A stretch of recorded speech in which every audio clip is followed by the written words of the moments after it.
two very illustrious students, brave students from the Vivian Web School. So now please give your warmest welcome to Alicia and Jenny.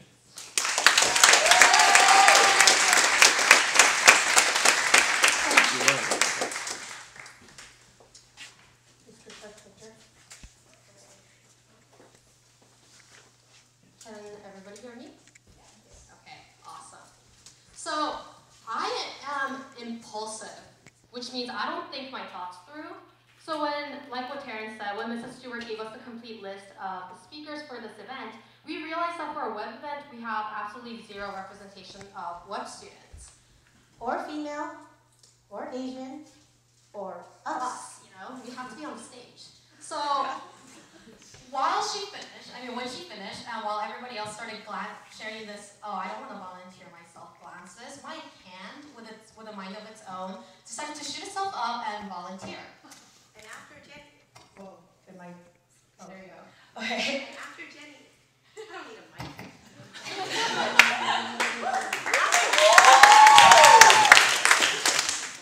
After Jenny realized the enormity of her impulsive action, I decided to respond to her, "Oh God looks," by also impulsively volunteering myself, offering to collaborate.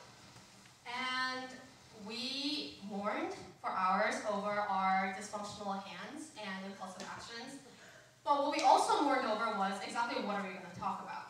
So after hours of discussing, we decided that we're going to talk about something that we are really good at and embrace our obnoxious teenage selves and talk about the dark, evil side of technology. AKA social media. Or more specifically, the role that social media plays in the decline of social interaction. And the authenticity of media content. Clicker, clicker. Awesome. Okay. So, let's sketch a little timeline for you. At the age of 3, I played my first computer game. It taught me basic shapes and basic colors. I learned my letters and how to string them together to form simple words. At age of 6, I logged onto the internet, also dial-up, and I got to grow my own independent, there you go. I also got to grow my own independent pet on something called Neopets. It was the best thing ever, and we talked about like, oh, how are you going with your Neopet? At the age of 10, I received my first email address, which I still use to this day. I got my first iPod with a total of 15 songs, so that was cool, and a Club Penguin account, which was the then Facebook for everybody. Then, age of 12, I got my first cell phone, which was a flip phone, not a bar, smart touch phone. And by age of 13, I clicked into Facebook with my new smartphone and became an addict to Instagram, Twitter, and Tumblr. I am going to take a picture of us and post it on Instagram right now. So I want everybody to smile. Okay? Ready? 1, 2, 3. Awesome. Make sure you tag me. Yes. Okay. But enough about us and Instagram. Here are some statistics around the world on the use of social media. So first of all, 40% people socialize online more than they do in real life. And every minute of the day, 100,000 tweets are sent, and 2 million inquiries are searched on Google. 48 hours are uploaded on YouTube. 684,478 pieces of content are shared on Facebook. And 3,600 photos are shared on Instagram. And there are more digital gadgets connected to online than there are people on this earth. That's a lot. There are 7 billion people, guys. So, why are we telling you about all this? Well, first, I was feeling slightly sentimental because I'm cuddling my 3rd cell phone, and it's my baby. And it's been a year since we first met. But, more importantly, we wanted to highlight the prominence of technology throughout our lives. We, the 2 of us, are part of the awkward Generation Y, the transition phase between generations X and Z.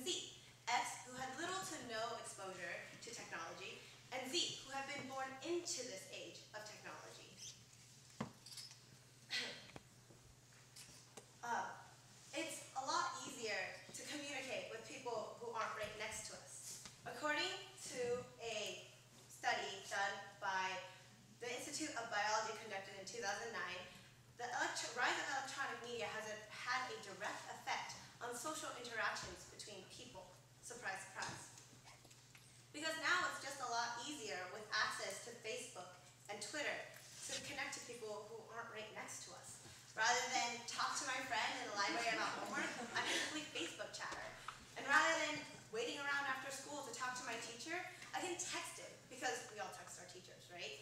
And because we're all in high school, there's that glorious moment when your crush's name appears on your phone or on Facebook, and you jump and scream and dance with joy, only to reply with a slick, hey, because he doesn't know what you're doing.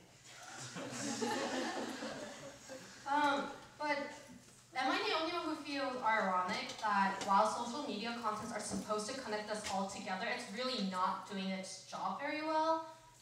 Actually, Jenny, you're not.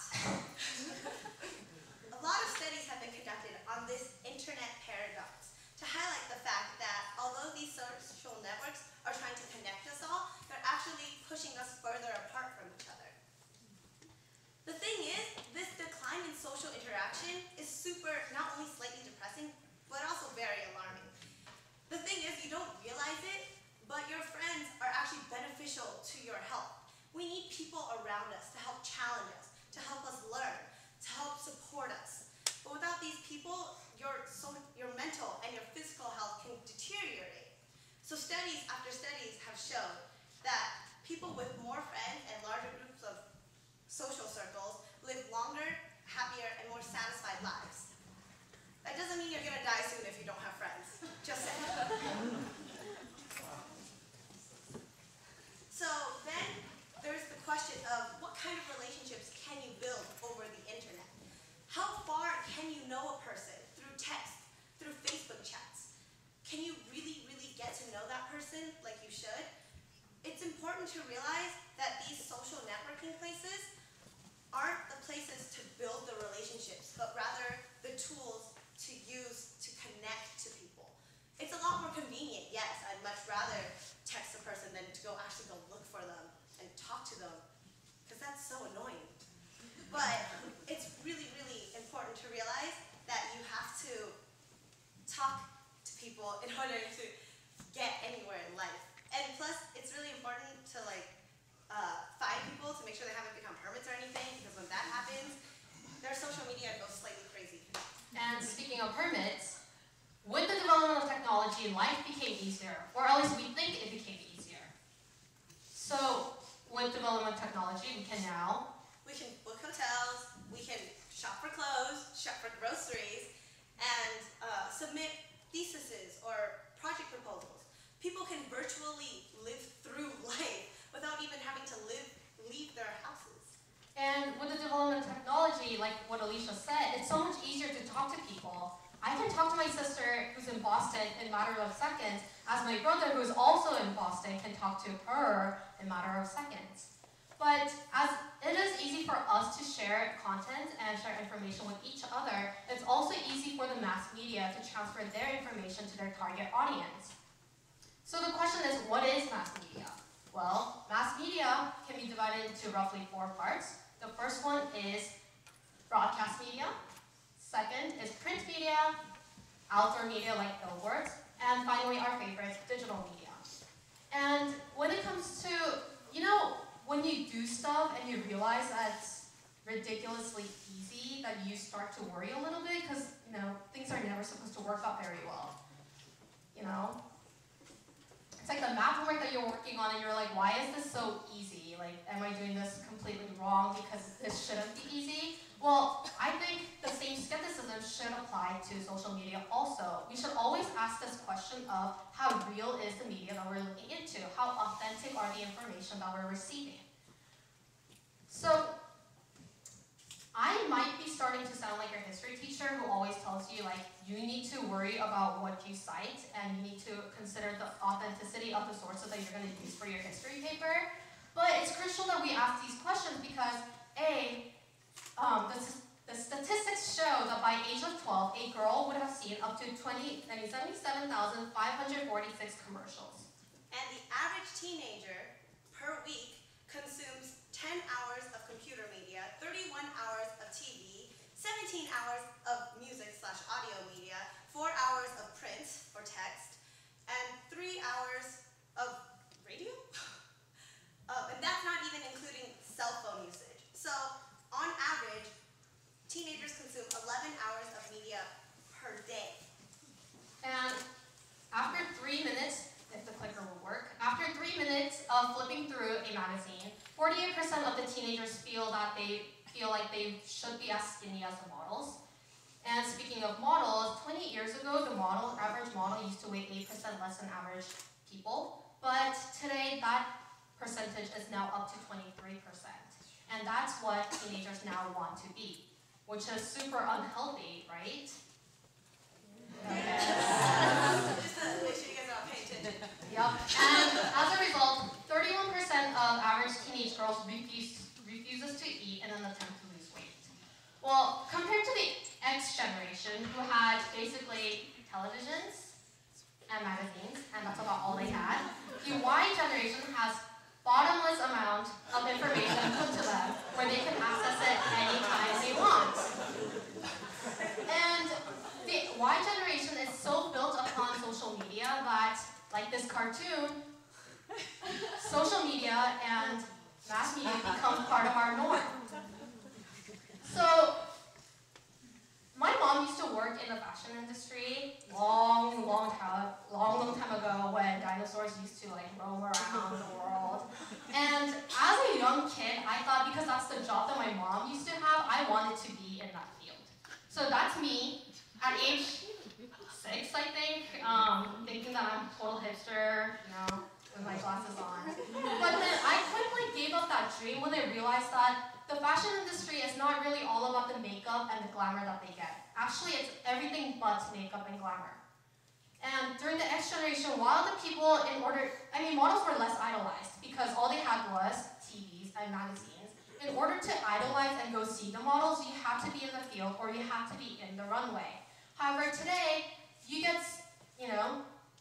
and they have fashion trends, which we call today vintage. I'm sorry, but it's been a while. But today, if there's fashion shows, then we can access them anytime, anywhere we want. And because we can do that, the mass media and the fashion industry takes advantage of that and define the term of beauty. I can hashtag Milan Fashion Week 2013, that's what it means for those of you who don't understand. Milan Fashion Week anywhere I want. I can, find it on Twitter, Facebook, Tumblr, style.com, and just everywhere else, I can find all these information about the latest fashion. But look at the abnormal picture of Ralph Lauren. Can we just talk about how ridiculous that looks? And here's a picture of 1993 Gucci. We see the model, but the focus is put onto the model's clothes. Very light makeup, no sexualization there. And then here's 2003 Gucci. There's male models, and while we should be happy, we shouldn't be, because now with the presence of male models in photo shoots, we now have gender sexualization going on and defining of gender inclusivity. Here's 2013 Gucci, and while there's less nudity on, there's a lot of Photoshop. And the question we should be asking is, well, how real are these pictures now? Same thing applies to Calvin Klein. 1993 Calvin Klein with Kate Moss. No, I think absolutely zero Photoshop is here, but a lot of nudity. 2003 Calvin Klein. 2013, 2012 Calvin Klein photo shoots. And how do I know that they are Photoshopped? Well, here are 3 examples. Here's Jessica Alba for her photo shoot for Camfrey. This bottom one is Ann Taylor. Britney Spears for her photo shoot for Candies.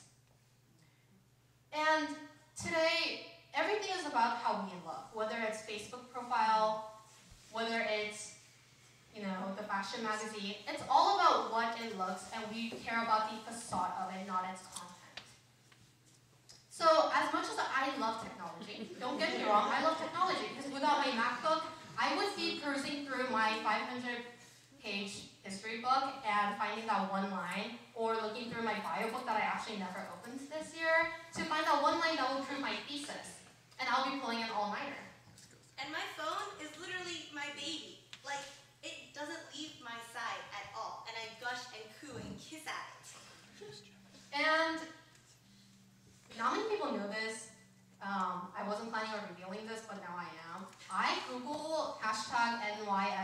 2013 or insert some dates there, which means New York Fashion Week, and drool over this year's latest haute couture and the porcelain skin of my favorite male model on the bazaar.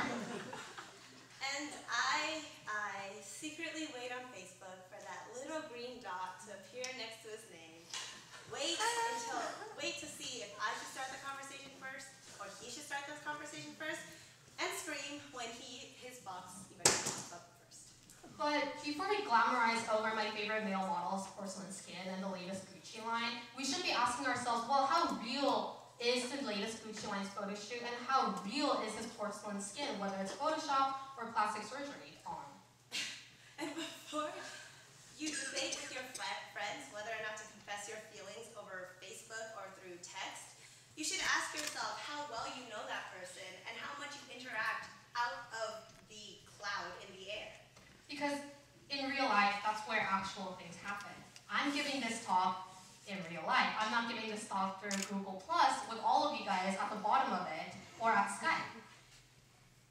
So speaking of reality, as much as I hate myself for saying this, before we start going out and changing these problems that's happening around social media can be a difficult and lonely fight because it's going on currently and it will go on for a while. However, we think it's about realizing.